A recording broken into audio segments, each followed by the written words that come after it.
ఆ 12,000 రూపాయలు ఏదైతే మీ మేనిఫెస్టోలో చెప్పినరో ఆ 12,000 రూపాయలు కూడా ధూపదీప నైవేద్యానికి ఇవ్వాలని చెప్పి కూడా కోరుతున్నా అధ్యక్ష. ముగిస్తారు 3 నిమిషాలు, just 3 minutes I will finish sir. మా శ్రీధర్ అన్న లేడు, 3 నిమిషాలు అధ్యక్ష, 3 నిమిషాలు. శ్రీధర్ బాబు గారు లేరు.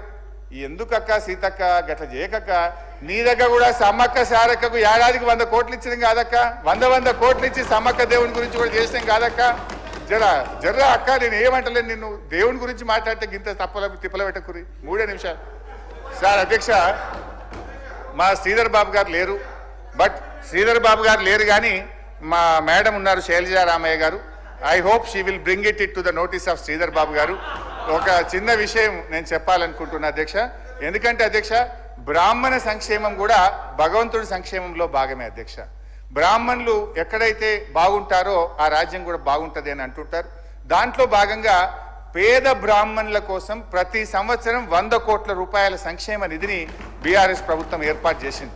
బ్రాహ్మణులలో కూడా సార్ పేదోళ్ళకి పిల్లనిస్తలేరు. ఎవరు అర్చక వృత్తిలో ఉంటే పిల్లనిస్తలేరు అని చెప్పి వాళ్ళ అర్చక వృత్తిని వదులుకుంటే ఇవాళ తెలంగాణలో ఉత్తరప్రదేశ్ నుంచి అయ్యగారులు వచ్చి హిందీలో అవి మంత్రాలు చదువుతున్నారు. మా అయ్యగారులు కూడా దొరకలేరు ఇవాళ. సో అందుకే దాన్ని దృష్టిలో పెట్టుకొని రాబోయే రోజుల్లో కష్టమవుతుంది, మరి వేద విద్యను అభ్యసించే వాళ్ళు ఉండాలి, వారికి కూడా ప్రోత్సాహం ఉండాలని చెప్పి 100 కోట్ల రూపాయలతో మేము ఒక బ్రాహ్మణ సంక్షేమ నిధిని ఏర్పాటు చేయడం జరిగింది అధ్యక్ష. కానీ దురదృష్టం ఏంటంటే కాంగ్రెస్ పార్టీ అధికారంలోకి వచ్చిన తర్వాత అసలు బ్రాహ్మణ పరిషత్ ఉన్నదా లేదా, అక్కడ ఒక్క రూపాయి కూడా విడుదల కావట్లేదు. మొత్తం కార్యక్రమాలన్నీ కూడా కుంటుపడ్డటువంటి పరిస్థితి ఉంది అధ్యక్ష. అధ్యక్ష, హైదరాబాద్లో 10 కోట్ల రూపాయలతోని అద్భుతంగా బ్రాహ్మణ సదన్ కూడా నిర్మించాం అధ్యక్ష. అదేవిధంగా రాష్ట్ర వ్యాప్తంగా కూడా సూర్యాపేట, ఖమ్మం, మదిర ఈ 3 చోట్ల కూడా బ్రాహ్మణ సదనాలు ప్రారంభమైనవి. ఈ 15 నెలల నుంచి పని ముందుకు పోతలేదు, దాన్ని కూడా పూర్తి చేయాలని చెప్పి కోరుతూ అధ్యక్ష, చివరిగా అధ్యక్ష నేను కోరేది మా శైలజా రామయ్య గారు శ్రీధరన్న దృష్టికి తీసుకుపోయి వారిని విన్నోవర్ అయి ఫైనాన్స్ మినిస్టర్ మీద ఒత్తిడి పెట్టి ఈ నిధులు విడుదల చేయాలి. ప్రపంచవ్యాప్తంగా ఉన్నటువంటి వాళ్ళందరూ కూడా చూస్తున్నారు.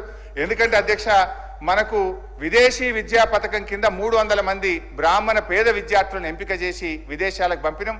మొదటి సంవత్సరం పైసలు ఇచ్చినాం, రెండవ సంవత్సరం పైసలు రాక కొంతమంది వెనక్కు వస్తున్నారు, కొంతమంది చాలా ఇబ్బంది పడుతూ నాకు ఇవాళ ఫోన్ చేసింది అధ్యక్ష. ఇవాళ అసెంబ్లీలో బిల్లు వస్తుంది, జర మాట్లాడుంది, మా సురేఖ గారి దృష్టికి తీసుకుపోండి, శ్రీధర్ బాబు గారి దృష్టికి తీసుకుపోండి అని అడిగినారు. ఈ 300 మంది విద్యార్థులకు 30 కోట్ల రూపాయలు పెండింగ్ ఉంది.